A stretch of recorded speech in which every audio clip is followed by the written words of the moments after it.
goggles. I'm not trying to catch a picture of it, but I'm going to eat. Once I eat my food, I'm going to take another picture of it later and show everybody. Nice. Hey everyone, welcome back. I feel like we haven't recorded in absolutely ages because... Life. Yeah, we literally We've front loaded a load of episodes and then then haven't recorded for ages. And then I was feeling a little bit lost my mojo a little bit the last few weeks, which we now know why. It was my dad's anniversary on Thursday, so I always find it fucking sneaks up. It's a sneaker. Yeah. Yeah, it literally sneaks up on me. So like, I'll be like, what I tend to find, these are the conversations I shouldn't have on the podcast, but I'm going to. So I find that as a coach, I absorb a lot of people's problems. And believe it or not, guys, those of you that actually do know me quite well, I'm not an empath. She's not. So I tend to find that obviously I can be quite good at my job because I can just park things. Yeah. You decompart. I'm very empathetic and I care about people, but I don't take it on in my energy. But I just have found that recently, like a lot of people are struggling with low motivation, low mood, the weather's not great, spring might have sprung, then it didn't spring, and everyone's suffering a bit. And then what that tends to filter through is like the check-ins are more negative, people are struggling a little bit more, everybody needs G'ing up a bit more. And then I'm the person that has to take all that on, G them up, get them going. And the last few weeks, it's been hard. It's been really hard. Like, I was talking to you, weren't I? And you said, like, about my energy. And you were like, yeah, but your energy's always so up. And I found it really hard to be the person that picks people up the last few weeks. Yeah, yeah. And I've just felt a bit sad. What, just meh, kind of? No, not even meh. Just, like, I've been quite angry. Oh, really? Yeah, like... Moaning about really silly things, quite negative, like behaviour I'd tell Derek off for. And he's like, what the hell is up for you? But... Did he pull you up and go, you'd have a go at me for this, Kate, so stop? He did, yeah, we've spoken about it, but... And then I realised it's the 24th of February and the 25th of February is my dad's anniversary and it's like, get me every year. Yeah, subconsciously it creeps up. 17 years and it still catches me out. Yeah. Yeah. It's mad. 17 years is the same amount of time that I was alive before he died. And I thought that was a bit weird when I wrote my post. Yeah, that's really weird, isn't it? But I found my 30th was the other big... Like, honestly, guys, if you've lost somebody, I'm not going to lie, it definitely does get easier. Do you agree or not? Yeah, I think it gets easier. That almost sounds a bit like, oh yeah, just get over it type thing. But it does get easier. That's the empath in me. Yeah, but I think for me is the memories grow, the happy memories grow. So actually, you know, when you look back, for me anyway, personally, I always think back to all the happy times and it brings some warmth to my soul, really. I probably think that I have quite an avoidant nature when it comes to stuff like that. So I probably like block a lot of that out. So I would say it's easier for me because I just not dealt with it. Yeah. Yeah, like it's a bit of a weird one really. Like I had quite a big weird thing in my 20s where like I never really grieved for my dad. Well, no, I still wouldn't have described myself as grieving in the normal way. I never shed tears, I didn't cry. And it wasn't because we didn't have a functional family. We had a really functional family. We all had a good relationship. We weren't expecting him to pass. Bloody hell, this took a turn, didn't it? Yeah. Wasn't expecting him to pass. So it was a surprise, but equally, don't actually remember an awful lot of like when he was poorly into like my mid-20s. Right, okay. I don't actually remember a lot of stuff during that time. Like Derek talks really fondly about his early 20s. And he's like, oh, I remember playing football with the lads. And I was like, okay, now I can't even remember what I was doing at 20. Really? Yeah. That's quite interesting, isn't it? Like, but I was speaking to a client about this and she said the same sort of thing happened to her. We were speaking about some emotional stuff this week and she said like childhood, like stuff that was happening with her family and she blocked it all out. Yeah.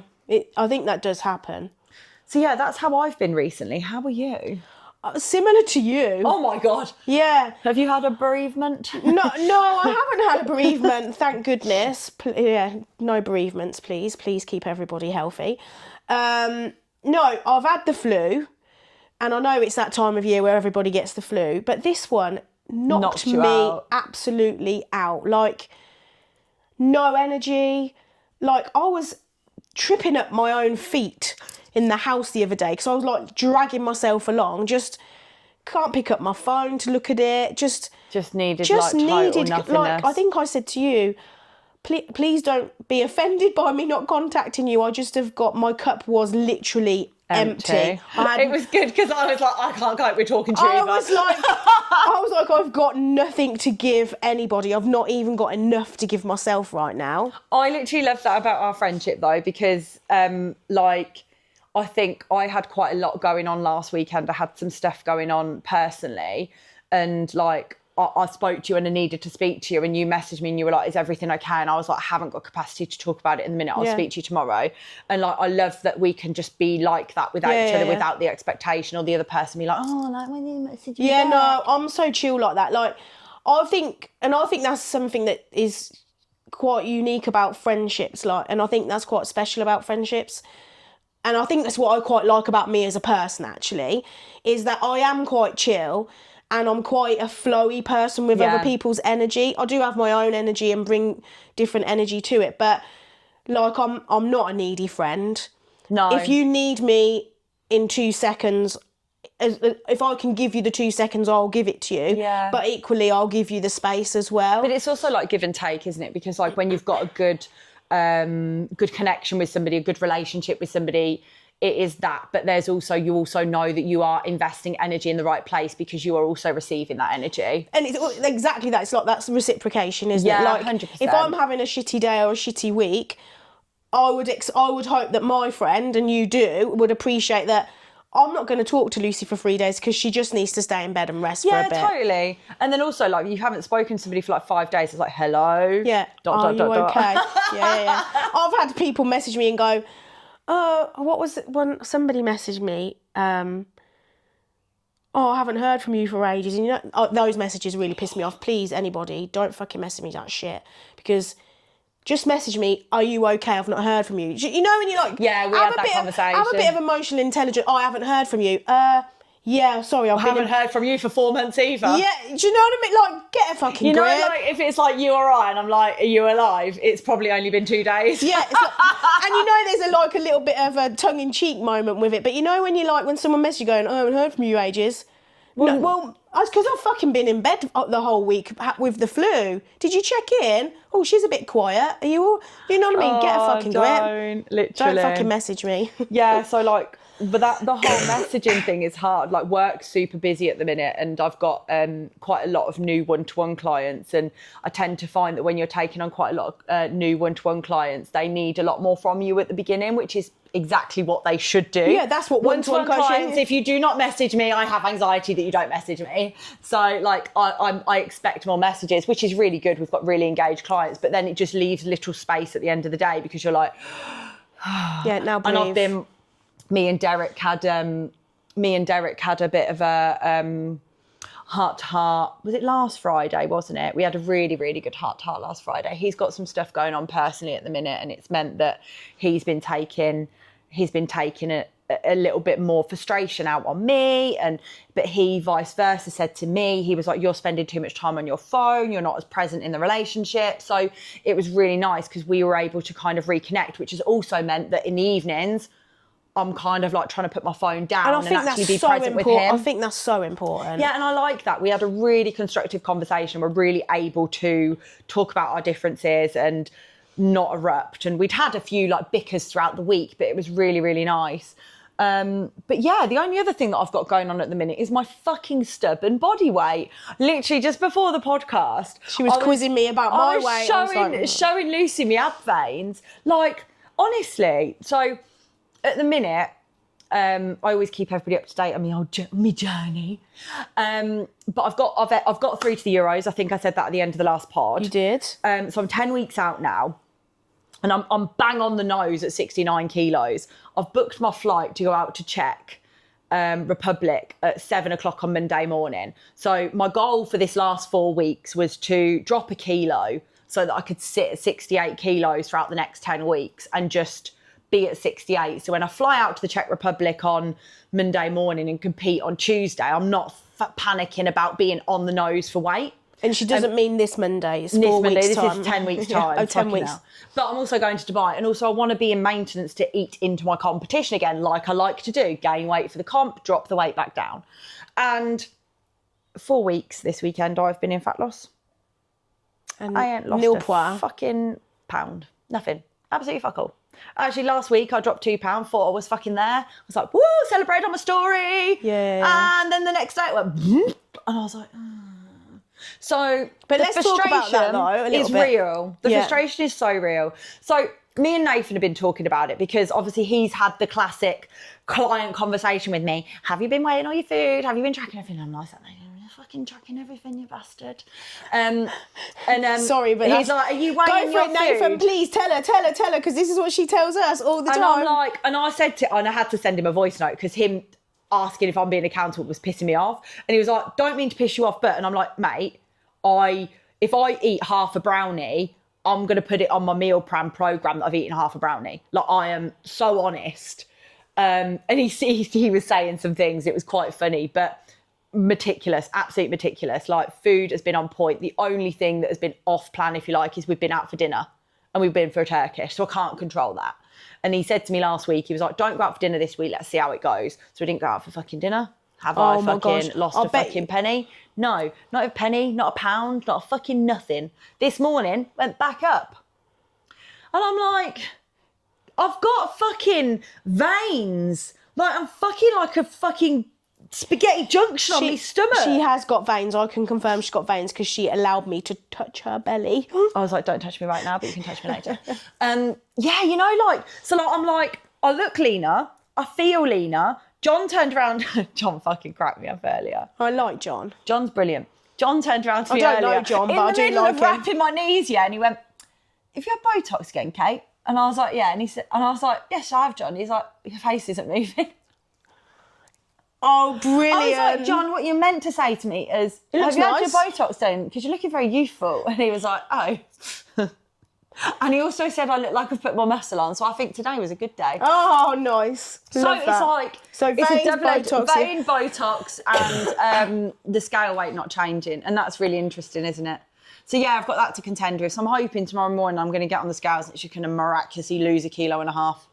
Nice. Well, I've been I'll back keep on. you posted. I've been back on my fat loss journey, haven't I? And I've lost it for 2 weeks, and I've lost both weeks, so that's good. But I was telling I only taken you yeah, sure. 18 months. Yeah, sure.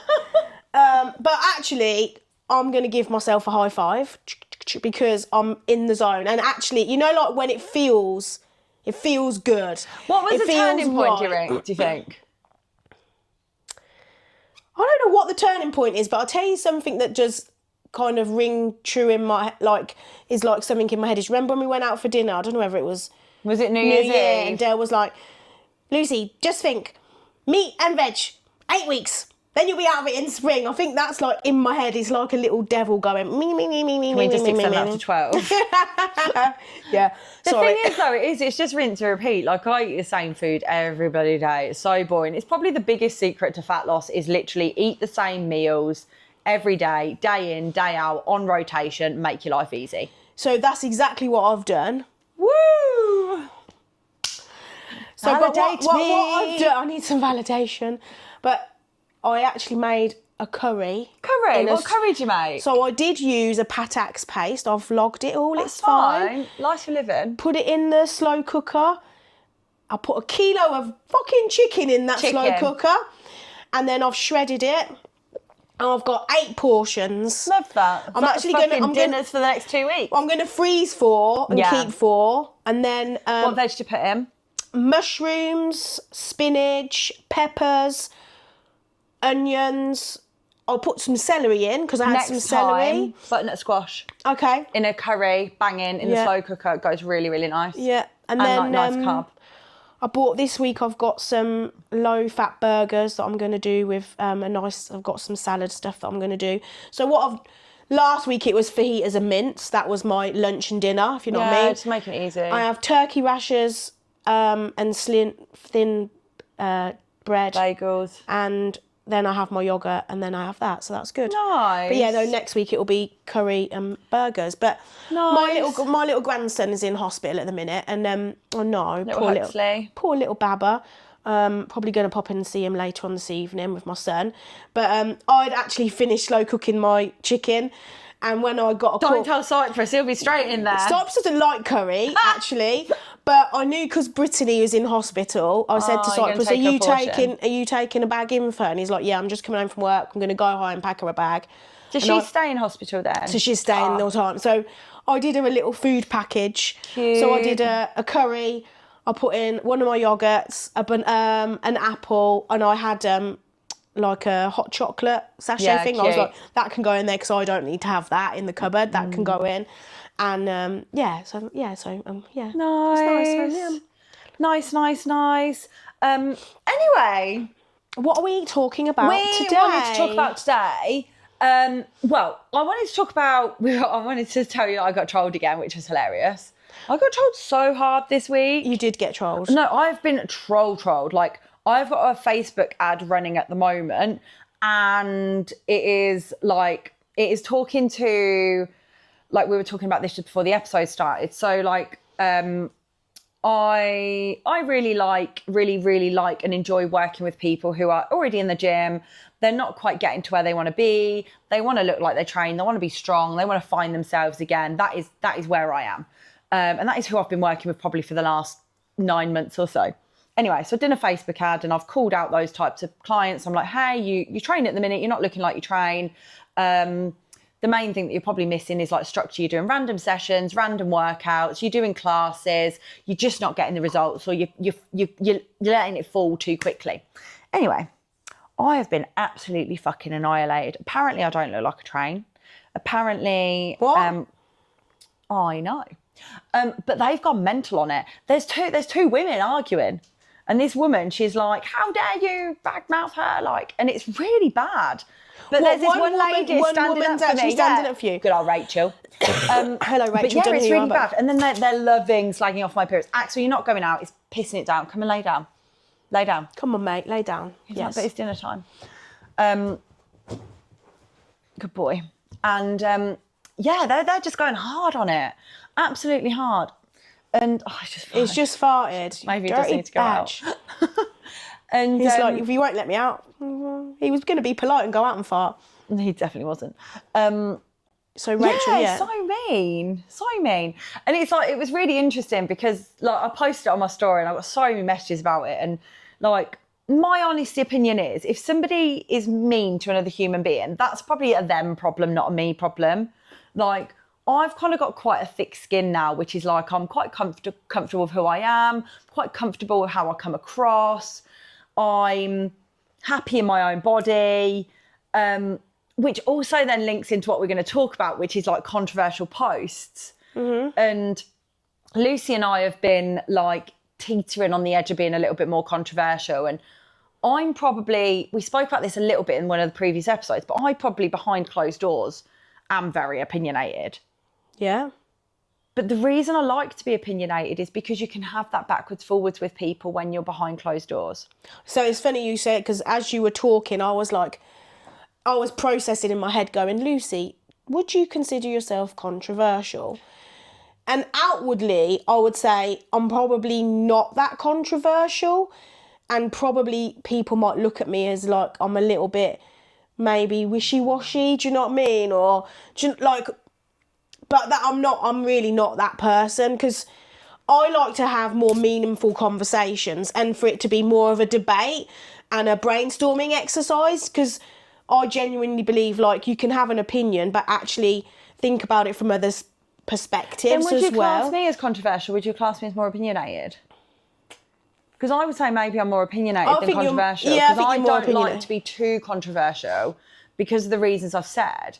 I like to be able to have the backwards forwards with somebody. But then when you put a snippet of a controversial post online, which is obviously what we're doing at the minute through the pod, it can then really easily be misconstrued or an incorrect judgment is made on you because they're making that snippet of judgment based on like a 30-second clip and they've not got the full context. I know, but it's so funny. I'm going off topic, but I'm coming back to topic. But you and I said, we were talking earlier earlier in the week, and I was saying to you, one of the things I'm trying to do now is like visualization. So visualizing who I want to be, visualizing what I want to look like, visualizing who are the people I want to be around. Not that there's anything wrong with what I've got going on, but anyway, that's a different topic. Am I being demoted? No, not at all. But one of the things I've been like reading and learning from just researching, is like if I'm triggered by something, by a controversial post as an example, or anything, something you say, something someone says, I'm actually trying to dig a little bit deeper, going, right, how has this made me feel? What is in this feeling? Is it making me feel like I'm not good enough, or is it making me feel that? So when I see something controversial, I'm like, oh, but I'm not trying to necessarily take it personally. I'm trying to dig a little bit deeper to understand it. Do you know what I mean? But do you think, can you tap her so she stops having a Are you full-blown okay? fucking wash on the sofa? Hey. What is she doing? No. I think she's like licked her hair. She's stuck. There you go. Yeah, she's probably got a hairball going on now. I think though, with like the whole being triggered, that like I said to you, that's more of a, gotta be careful how I say this. I believe that we choose to be offended. So like, I think that we're offended because something somebody has said has touched a nerve. So if you're offended by something, do you then ask for clarification and context on that thing? Or do you just sit with your own feelings and assume that somebody's intentionally offended you? No, I think you should get curious about it. Exactly, because 9 times out of 10, let's think about the human race. Unless we're talking about our trolls, 9 times out of 10, somebody's not meant to offend you. Their intentions aren't evil. Their intentions are normally pure. And sometimes something has just been said or perceived or spoken in a certain way, and then it's been taken out of context because of your emotional reaction to it. And actually that's then what causes an offence. Because that's actually something Derek and I have really had to work hard on in our relationship. Can you just tap her, babe? Are you all right, darling? Stop licking. Oh, look, she's got hair coming loose. She's probably got a hairball going on, hasn't she? Is she all right? Yeah, she's fine. She's just, I've phoned the vet again this week to see if, because I think she's got a little bit of arthritis in her tail. She's still been having, Yeah, I think it's really bothering her, and I'm looking at seeing if she can have like an injection for it. Oh, so bless her. Derek and I have really struggled with this in the early days of our relationship, because he's a really thoughtful person. He really thinks before he speaks. He's very, he really processes his words and really chooses his word carefully, whereas I just say, yeah. And sometimes it gets to the point where I have said something that's offended him, and he will sit and try and work out whether it was said in the way he's taken it. Whereas now we've got to the point where we speak backwards and forwards and ask for clarification, because then I can then just justify what I actually meant. Right, okay. So I think like with the whole controversial side of things, like I've been posting a little bit more recently about a few different topics, but I'll tell you something. It's actually made me feel, and I don't know whether that's maybe because I'm due on and I'm a little bit more vulnerable at the minute, but it's actually made me feel slightly less, I said like I'm really comfortable in myself, really comfortable how I come across, but it's made me a little bit more worried about how I've made other people feel. Yeah. Because I'm like, I don't actually ever want to intentionally upset somebody. Yeah. And actually being a little bit more on the fence and is actually where I prefer to sit, because I'm not worried about other people's offending somebody or other people's opinions. Yeah, but isn't that quite interesting? Yeah, because actually... That's a fear of your own. That's actually a fear of your own. Like, because why can't you just be the true person that you are and say that you are without worrying if you're going to offend someone? Because I'm quite happy to be that person if I'm having a conversation with somebody, but your perception on social media isn't a true perception of you because you're getting a 30-second clip of somebody. Yeah, that's true. So I wouldn't want to upset somebody. So it's not a fear of, is it? I just wouldn't want to upset somebody. That's the bottom line. Like, but again, like that then links back to they're choosing to be upset because something that they may have been triggered by, which may be a them problem. Should I stop now? No. I don't. I think it's just a really interesting topic because I posted a couple of polls on based on what I said halfway through a few moments ago about looking like you train. I actually then posted a couple of questions on my Instagram, and the first question was, would you invest in coaching with somebody who didn't look like they train? My poll answers was, number one, yes, because somebody's looks doesn't affect how somebody's ability to coach or whatever it was, or no, I would like to be coached by somebody who lives their life. That was the first question. So that's the outside shell, that's the look, that's the perception. Then I went a little bit deeper and I was like, well, would you be investing in somebody for coaching who walks the walk, talks the talk? Mm-hmm.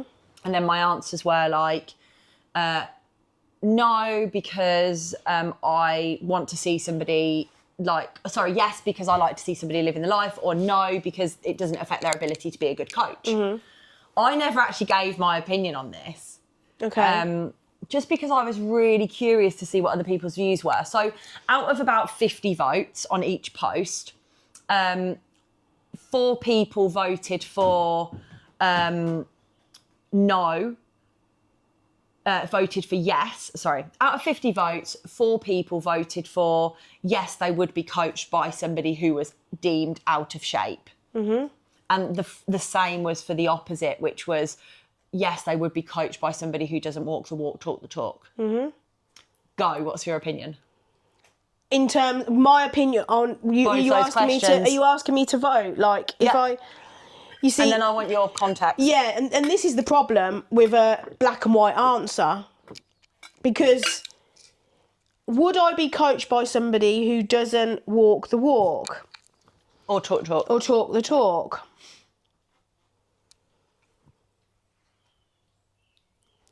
See, my gut is telling me no, right? But there's so many variables. Like, I think you and I had a chat earlier, like, I'm a woman of a certain age going through, like, perimenopause, but do I need to be coached by somebody who specialises in that? No, not really. Like, no, I don't need to, because I don't think I do. I think if you've got a coach that is motivational, is understanding and adaptable to you as a person and understands you, then I think that's a package in itself, right? I think that if you're somebody that wants to train, then and look like they train, then yeah, you probably want to be going to somebody that has done that, can do that, and has got results to show that they can do evidence. It. And it really depends on the type of person you are and what your goal is as to whether that question is relevant or not. Does that make sense? Yeah, I agree. So I'm not going to give my opinion just yet. I'm going to give different perspectives. So the way that I thought about this when I posted it, and this is my thought process, is if I'm looking at this broadly, yeah, do I need to be coached by somebody who looks like they trained? So number one, first and foremost, if we are thinking about it in the aspect of boxing, look at some of the great boxing coaches. Look at some great boxing films. Like, they're all old school, older men, older boxers who have lived the life, their old training methods. Like, they get results. Yeah. But they're 60. They are not like, they've been there, they've done that, they've worn the T-shirt, they've got the pictures to show they've done, but now it's, they want to part ways with their knowledge and improve someone else, but it doesn't mean say they're in the gym doing boxing now, right? No, because they might not be in the gym doing the boxing now. They might not be in shape now because they're in their 60s. Take something that's quite niche, like marathon running. Yeah. And this was an example that come up in our chat in the group.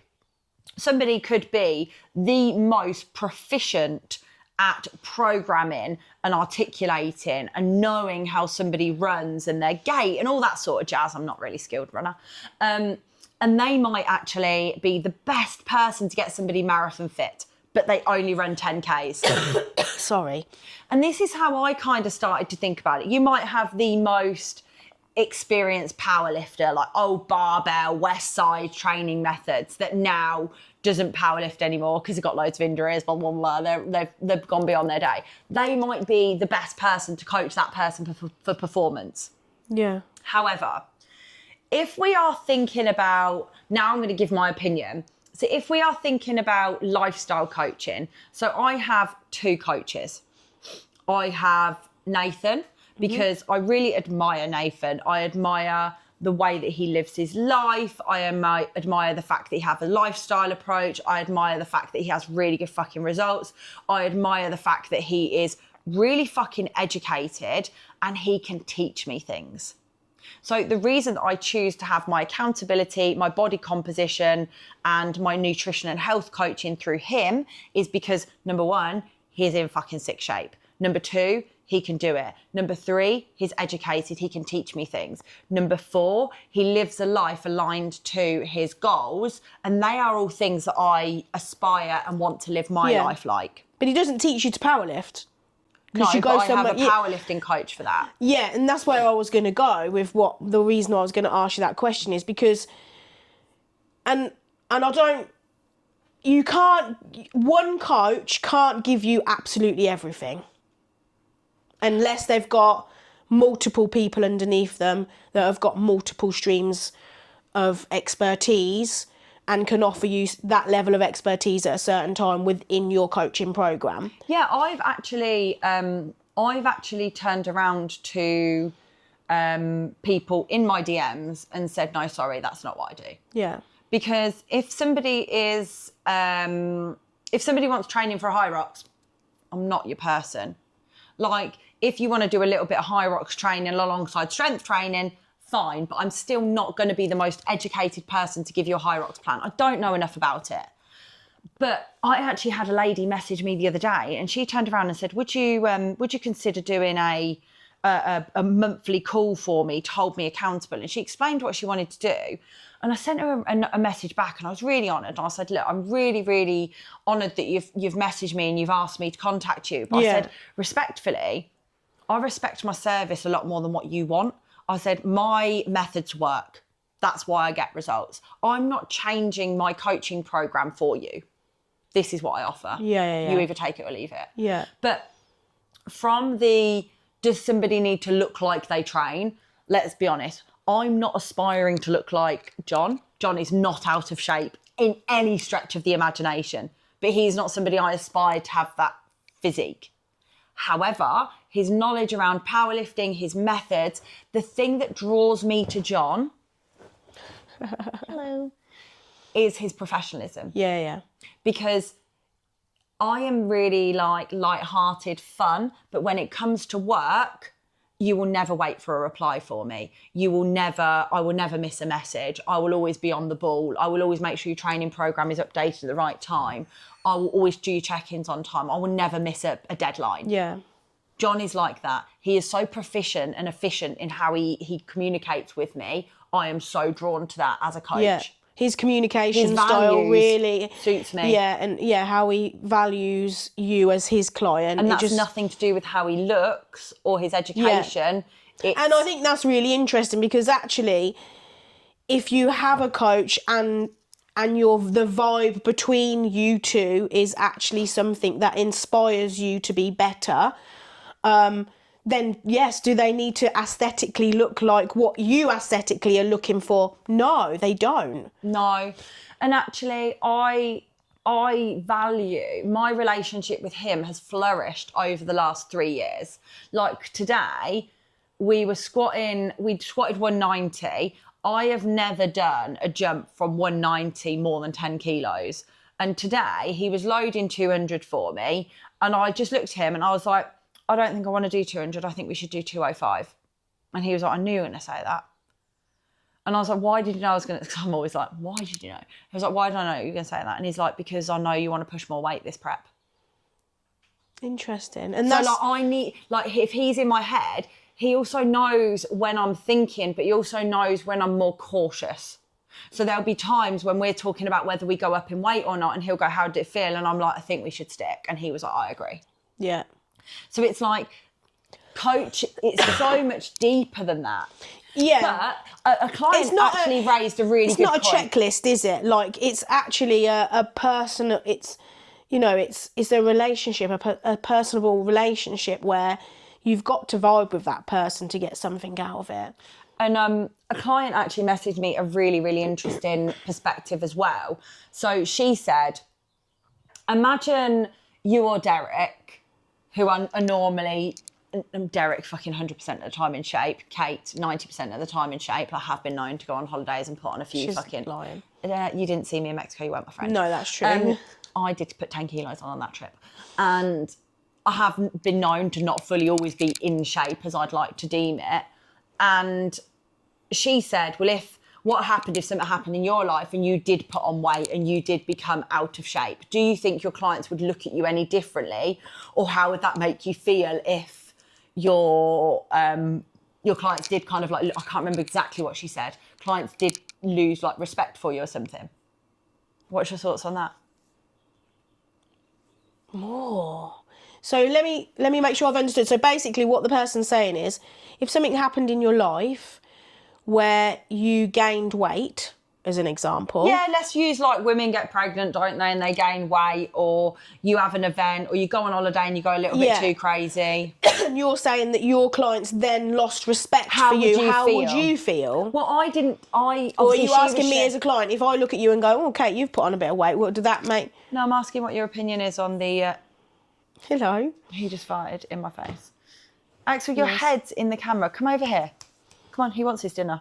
Up. Come on, mate. Sit down. So, gone. Okay, so let's go back. So she said to me, imagine you or Derek gained weight and life event happened. You're living your business, which is basically the messages, look like you train, How would it feel if, like, for example, clients then maybe potentially respected you less or they had certain opinions on your lifestyle? So for me, I'll share my view first. If I had an unfortunate event happen and I gained weight and there was a justifiable reason for it, understandable. If I just decided to go a little bit fucking doolally one day and fucking start drinking Miami Vices in Mexico again and put 10 kilos on, am I really that respectable? Because actually my whole message is live a life aligned to who you want to be. This is the identity that you want to be. You see, it's quite an interesting... Yeah, it is quite an interesting one. And you know that I'm slightly on the woo-woo side anyway, but shit happens, like, shit does happen. But it's how you rein it back, I think. Like, that's the important thing. Like, if you decided to go off to fucking Mexico again and put 10 kilos on... I'm never doing that again. Which won't happen. My humanitarian part of me is going to be like, is she fucking all right? Because that's not like her to do that. There's something wrong. Me and Derek broke up. No, yeah, do you know what I mean? But it would be like, are you okay? This is not like you. But I guess that's what the message this client is saying, or this person is saying, is... Actually, you're saying that you live your life in that way. What happened if something did happen and you weren't aligned to what your message is? How would the outside world perceive that? I'd tell the outside world to fuck off. Because life does happen, shit does happen, but yeah, that is still your messaging. yes, something's happened, but your messaging would change to say, shit, something's happened. They're still my beliefs. They're still my values. These are still my morals. That is how I'd I'm probably getting deal there with because I it. know exactly the person you are. Yeah, like, absolutely. shit does happen. Yeah, that is what I do. You've answered that really well. Thanks. Yeah, cheers for knowing me so well. Because that is true though. But they're your core values, right? Well, I like to live my social media honest and openly and authentic. Yeah, and you might deviate, but you bring it back in. I've just said, like, I want to do a 4-week fat loss. I ain't lost a fucking pound. It ain't gone to plan. Loser. Yeah, literally, no biggest loser here. But that's me. I'm going to be honest about it. Yeah. But it is a really interesting debate. And life takes you on different journeys, and it's okay if at some point in your life you look and reflect on what you thought your values were, and then suddenly they've changed. I mean, Kate, I know you don't want children, but say in 5 years' time you suddenly said, I'd quite like a baby. I have one. Our life is a natural flow. Right now, these are your values. I believe that they will always be your values. Did you not see 70-year-old Kate on I did. AI? That was so funny. You looked amazing. I'm fucking she is my idol. Yeah. I'm living for her. Yeah, you looked amazing. AI did you good. AI did do me good. Yeah, Hello. so I think, at your core, they are your values. Yeah, life can sometimes take you off a path, but I believe for you, Kate, you'll get back on the path. Yeah, it's interesting, But as you go through life, things change. Yeah, totally. Yeah, definitely. It's always changing. And I think that's, for me, getting used to change is something that as humans we need to be prepared for, to flow with changes, but being able to bring us back to a place where it feels okay for us. Yeah, totally. Absolutely. On that note then, time out. Yeah. That was interesting. I like that. Thought-provoking. Yeah, it went on loads of different... bit of nudging, deep... Yeah, we were chatting about... Oh, I actually got well excited then. We were chatting about the pod and we were chatting about, like, where we wanted to take it, what we wanted to do. And I know we actually had some people, like, vote and say about guests and stuff. And do you know what? Like, I really like the format that it is. And yes, we could invite guests on. But I tell you what, no offence, guests, but you're fucking pain in the arses. When I did a podcast and had loads of guests, I was cancelled on all the time. Oh, really? It was like, it was such a pain. I think one of the things we said we'd quite like to do is some famous podcasters, and because we're going to get there, don't forget, like they have people submit them questions and then like we read out real-time questions. Like I'd quite like to do that. So what type of questions do you want? Because you can't leave it that open, because otherwise you're not going to get any questions. No, but I mean things like around fitness. This happens to me at a certain time of my month. Why do I feel bloated when I'm on my period? I don't know, I'm making this up just because it's something we spoke about a minute ago. So Lucy's going to ask a really loose question. She wants to know if there's anything you would like to know that is lifestyle, education, personal within reason. Yeah, don't go too, like... I'm not telling you what my favourite position is. And any other points? No, just send some questions in. See, it'll be nice to just get a list of questions and say, can we answer that? I think you need to think about what type of questions you want, and then we can ask for that specific questions. All right, watch out for a poll coming soon about questions that you can submit into Giggles and Gains podcast. Don't forget to save and subscribe. Bye, everyone.